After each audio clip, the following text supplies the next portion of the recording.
So hey everyone welcome back to my YouTube channel. मेरो नाम चाहिँ सञ्जय। आज फेरि तपाईँको सामु म लिएको छु एउटा हो रेसिपी, दामी रेसिपी छ एकदम।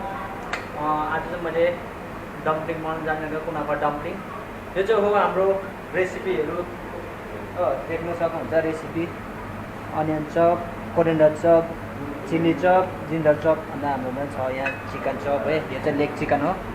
अनि यहाँ हाम्रो छ सल्ट, ब्रोड पाउडर, अन्त यहाँ छ हाम्रो सेसमी ओइल। यो चाहिँ हो मेन यसको, यो चाहिँ हो कुनाफा नुडल। यो चाहिँ तपाईँले मार्केटमा सजिलै पाउनु सक्नुहुन्छ है। अब चाहिँ म यसलाई बनाउन जाँदैछु। डम्पलिङ कसरी बनाउँछ यो तपाईँहरूलाई म देखाउनु छु है। ठिक राख न। अनि यो चाहिँ हो हाम्रो चिकन। पहिला यसलाई हो म सबसे पहिला यो हाल्छु अनियन चप। त्यसको बादमा म हाल्छु कोरिएन्डर चप।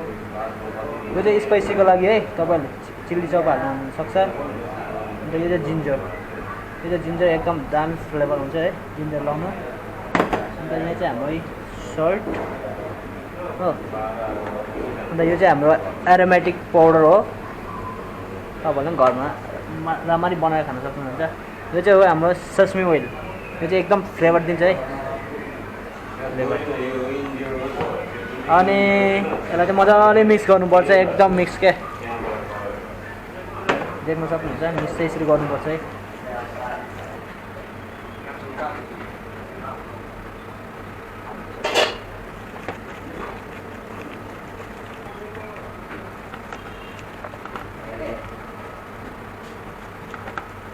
यो चाहिँ हाम्रो अलमोस्ट रेडी भइसक्यो। यसको यो किमा चाहिँ रेडी भइसक्यो।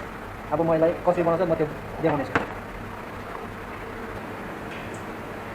अब म चाहिँ जाँदैछु हो डम्पलिङ कसरी बनाउँछ। यो डम्पलिङ चाहिँ यसरी बनाउनुपर्छ हो। तपाईँहरू देख्न सक्नुहुन्छ है, एकदम राम्रो रेसिपी हो यो।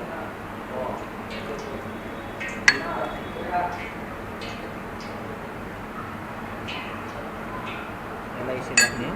त्यसको बादमा माथिबाट टाक्कै गरिदिनु है, यस्तो भयो। यसलाई यसरी पुर्ने हो मजाले। डम्पलिङै यसरी पुर्ने हो है, यसरी बनाउन सक्नु। यो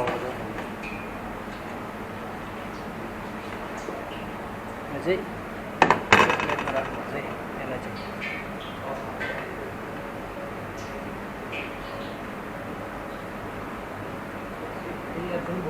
त्यसरी बनाउनु सबैजना हो, राम्रो हुन्छ। यसरी बनाउनु यो सिम्पल हो। यसलाई बेर्नु पनि पर्दैन, केही गर्नु पर्दैन है, सिम्पल छ एकदम।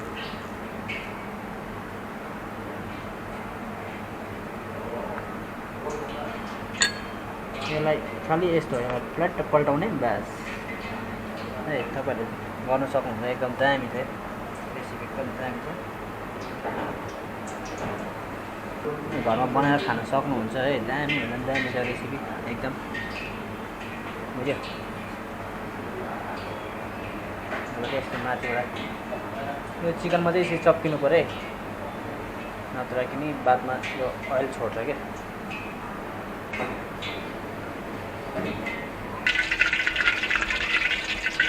अब म चाहिँ फ्राई गर्नु जान्छु है।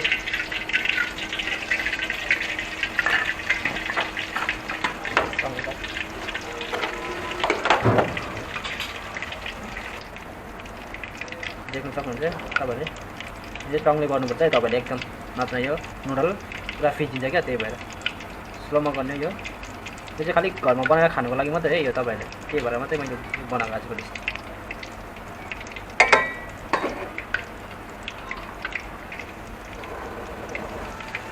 त्यसको लागि फेरि यस्तो गर्नुभयो तपाईँहरू।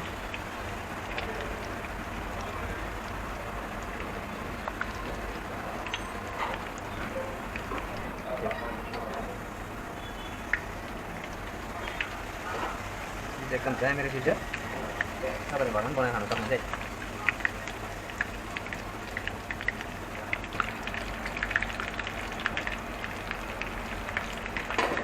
फेरि तपाईँहरूले स्लो फायरमा बनाउनुपर्छ हो, एकदम राम्रो छ। नत्र किनकि यो नुडल जल्छ हो। स्लो फायरमा बनाउनुपर्छ एकदम, नत्र भने पुरै डल्छ क्या नुडल। त्यही भएर स्लोमा बनाउनु।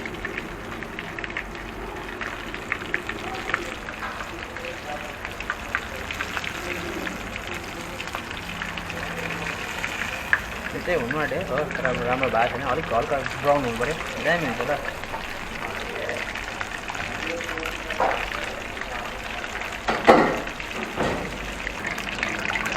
यो चाहिँ हाम्रो रेडी भइसक्यो हो,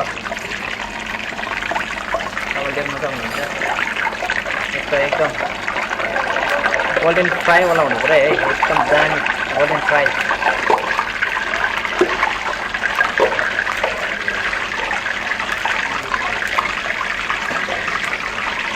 यो प्लेट बनाउनु चाहन्छु।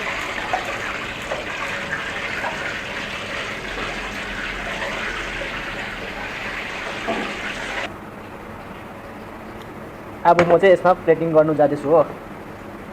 प्लेटिङ चाहिँ कसरी गर्छ भनेर अब म देखाउँछु ल, एकदम खतरनाक। यो चाहिँ हाम्रो माइनस छ जापानिजमा हो। हामीले तिनवटा मात्रै बनाउँछौँ म चाहिँ।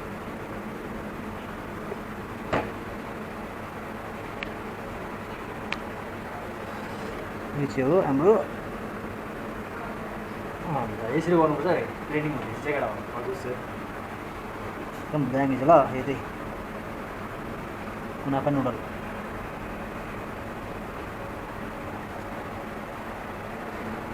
यो चाहिँ कुनाफा डम्पलिङ है, एकदम दामी छ।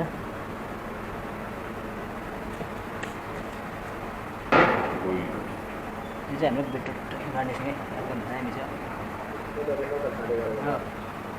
फ्लेभर एकदम दामी दामी छ ल।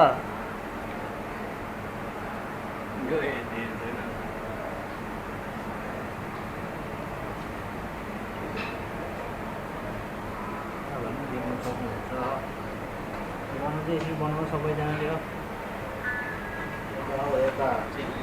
यो चाहिँ हो हाम्रो, यो चाहिँ हो हाम्रो कुनाफा डम्पलिङ हो, एकदम दामी छ रेसिपी। यहाँ देख्न सक्नुहुन्छ।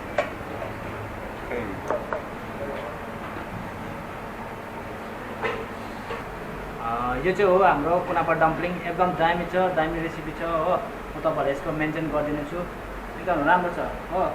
अन्त के भन्नु भने आजको ब्लग चाहिँ म यहीँसम्म खतम गर्ने चाहन्छु हो। तपाईँहरूले मन पऱ्यो भने लाइक र सब्सक्राइब कमेन्ट गरिदिनु होला, मलाई पनि सपोर्ट गरिदिनु होला सबैजनाले हो। आजको ब्लग चाहिँ यहाँसम्म। जय हिन्द।